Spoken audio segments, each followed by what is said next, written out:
మన దేశంలో ప్రత్యేకంగా మన రాష్ట్రంలో తూనికల కొలతలు ఆఫీస్ ఉంది కదా, డిపార్ట్మెంట్ ఉంది కదా. అంటే ఈ ఎవరైనా సరే ఒక వ్యాపారస్తుడు అమ్మేటప్పుడు సరైన నాణ్యత కలిగిన సరైన వెయిట్తో వాళ్ళు ఇస్తున్నారా లేదా అని చూడవలసిన బాధ్యత ఈ తూనికలు కొలతల సంస్థ మీద ఉంటుంది. దీనికి పెద్ద సమస్య ఏంటంటే వీళ్ళకి స్టాఫ్ చాలా తక్కువ. అది సాగుగా పెట్టుకుని వీళ్ళు ఏమీ చేయరు, దౌర్భాగ్యం.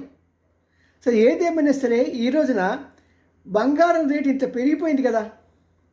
పెరిగిపోయిన సమయంలో ప్రత్యేకంగా ఆడవాళ్ళకి పిచ్చి ఏంటంటే రాళ్ళతో ఉన్న బంగారం నగలు కావాలి.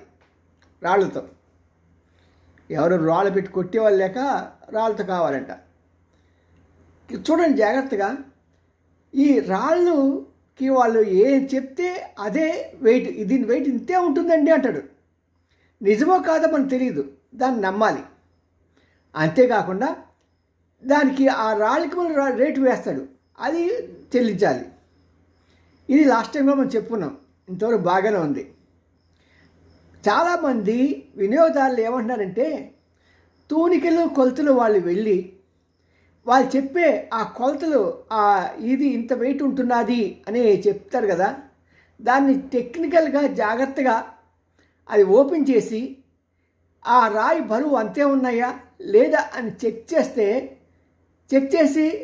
చేసి అనుకోండి, చాలా 99% వాళ్ళు చెప్పిన వెయిట్ చాలా కన్నా కూడా ఎక్కువ ఉంటుంది. దాని మూలంగా నష్టపోయేది ఎవరు? కొనేవాడే కదా. మరి అలాంటివి ఒక షాప్కి ఒక 10 చొప్పున వాళ్ళు చేశారనుకోండి, చేసి అది నీకు నష్టం. ఏమో దాంట్లో రాళ్ళు పక్కన వస్తాయి, ఇంకోసారి నీకు ఓన్లీ తయారు చేసుకోవటమే కదా, మ్యానుఫ్యాక్చరింగ్ కాస్ట్ తెప్పించి ఇంకేముండదు. కాబట్టి ఇలాంటి చర్యలు తూనికల కొలతల ఇన్స్పెక్టర్స్ చేయాలి, డిపార్ట్మెంట్ చేయాలి. ఎవరు పట్టించుకోరు, ఎవరు ఆలోచించరు. ఇప్పటికే చాలా చోట్ల మనకి ఆ ఎలక్ట్రానిక్ మిషన్స్ పనిచేయవు. చాలా చోట్ల ఏదో కాకమ్మ కబుర్లు చెప్తారు.